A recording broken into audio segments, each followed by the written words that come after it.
आज हम बात करेंगे मार्केट शेयर की। जब भी आप स्टॉक ट्रेडिंग स्टार्ट करते हैं तो सबसे पहले जिस चीज़ को आप सुनते हैं वो है मार्केट के शेयर्स, क्योंकि जो शेयर है वो स्टॉक ट्रेडिंग के अंदर वो यूनिट है जिसके ऊपर तमाम बाइंग और सेलिंग होती है। इसलिए जब आप स्टॉक ट्रेडिंग स्टार्ट करते हैं तो आपको मुख्तलिफ किस्म के शेयर्स का सामना करना पड़ता है, तो आप कंफ्यूज हो जाते हैं कि कौन सा शेयर है जिसके ऊपर मैंने फोकस करना है। तो आज की वीडियो बेसिकली आपके इस मसले के हल के लिए। तो आए आज मिलकर उन शेयर्स के बारे में डिस्कस करते हैं जो आप स्टॉक ट्रेडिंग और इन्वेस्टिंग के दौरान आपको जिनका सामना करना पड़ेगा और जो आपके लिए समझना ज़रूरी है। सबसे पहले नंबर पे हम बात करेंगे ऑथराइज्ड शेयर्स की। ऑथराइज्ड शेयर्स वो मैक्सिमम नंबर्स ऑफ शेयर्स होते हैं जो कि एक कंपनी को अलाउ होते हैं कि अपने इन्वेस्टर को दे।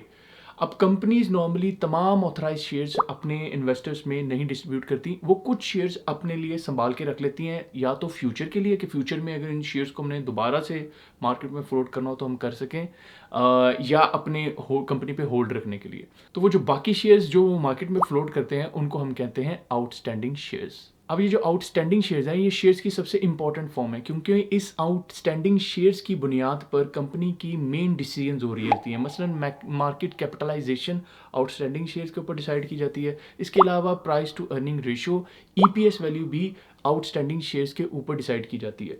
तो आउटस्टैंडिंग शेयर्स क्या है? तो आउटस्टैंडिंग वो शेयर्स होते हैं जो कंपनी इशू करती है बेसिकली अपने इन्वेस्टर्स को, और ये इन्वेस्टर्स की भी कुछ किस्में होती हैं। एक इन्वेस्टर वो हो सकते हैं जो कि रिटेल इन्वेस्टर, जैसे कि ओपन मार्केट। दूसरे नंबर पे उसके अपने एम्प्लॉयज़ हो सकते हैं, कंपनी की मैनेजमेंट हो सकती है जिसको वो शेयर देती है। तीसरे नंबर पर इंस्टीट्यूशनल इन्वेस्टर्स हो सकते हैं, मसलन बैंक्स। तो ये हैं जी आउटस्टैंडिंग शेयर्स जो कि इन सारों को कवर करती है। लेकिन इसके बाद अगली चीज आ जाती है फ्लोटिंग शेयर्स, है जिनको फ्लोट्स कहा जाता है। तो फ्लोट शेयर्स वो आउटस्टैंडिंग शेयर्स होते हैं जो कि ओपन मार्केट के अंदर अवेलेबल होते हैं बाइंग और सेलिंग के लिए। तो जब आप पाकिस्तान स्टॉक एक्सचेंज या किसी भी स्टॉक एक्सचेंज में शेयर्स को बाय करने के लिए जाते हैं या सेल करने के लिए जाते हैं, जब वो शेयर जो आपके लिए अवेलेबल होते हैं ट्रेडिंग करने के लिए, वो होते हैं फ्लोट शेयर्स। तो फ्लोट्स का बेसिकली आपके साथ ताल्लुक है कि आपको इसको जानना ज़रूरी है कि कितने मार्केट के अंदर फ्री फ्लोट शेयर्स अवेलेबल हैं कि जिनके ऊपर आप ट्रेडिंग कर सकते हैं।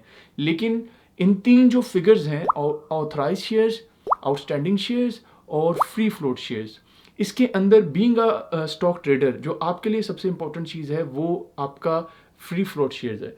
लेकिन आउटस्टैंडिंग शेयर्स को आपको इसलिए जानना ज़रूरी है क्योंकि इसके ऊपर कंपनी के की डिसीजंस हो रहे होते हैं। मसलन ईपीएस की वैल्यू आपकी डिसाइड हो रही होती है, पीई रेशियो डिसाइड हो रही होती है, मार्केट कैपिटलाइजेशन, और काफ़ी ज़्यादा जो कंपनी की कैलकुलेशंस हैं वो आउटस्टैंडिंग शेयर्स के ऊपर डिपेंड कर रही होती हैं। इसलिए आपको इसको जानना भी ज़रूरी है। अब मैं आपको लेके चलूँगा पाकिस्तान स्टॉक एक्सचेंज की वेबसाइट पे, और वहाँ जाके आपको बताऊँगा कि ये जो की टर्म्स हैं वो कहाँ से आप इनको देख सकते हैं। तो आओ चलते हैं पाकिस्तान स्टॉक एक्सचेंज की वेबसाइट के ऊपर।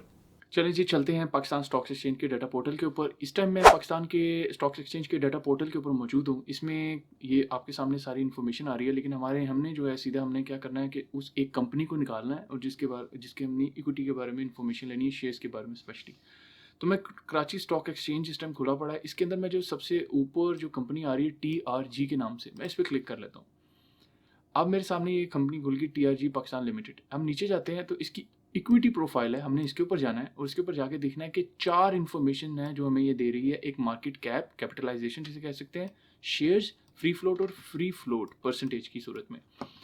तो इक्विटी प्रोफाइल में अब शेयर्स जो होते हैं ये कहलाते हैं आउटस्टैंडिंग शेयर्स। तो ये इस कंपनी के आउटस्टैंडिंग शेयर्स हैं। फ्री फ्लोट शेयर्स जो हैं वो शेयर्स हैं जो कि आउटस्टैंडिंग शेयर्स में से कंपनी ने फ्री फ्लोट करने के लिए रखे हुए हैं मार्केट के अंदर आपके और मेरे बाय करने के लिए, और इसकी जो तादाद बन रही है वो 85% बन रही है। यानी फ्री फ्लोट जो है आउटस्टैंडिंग शेयर्स में से 85% बनते हैं। फिर आ जाती है मार्केट कैपिटलाइजेशन, ये वैल्यू इसकी दी हुई है। अब मार्केट कैपिटलाइजेशन कैसे निकाली जाती है? ये जो आउटस्टैंडिंग शेयर्स हैं इनको आप मल्टीप्लाई करते हैं करंट शेयर वैल्यू के साथ, जो कि 136.22 है।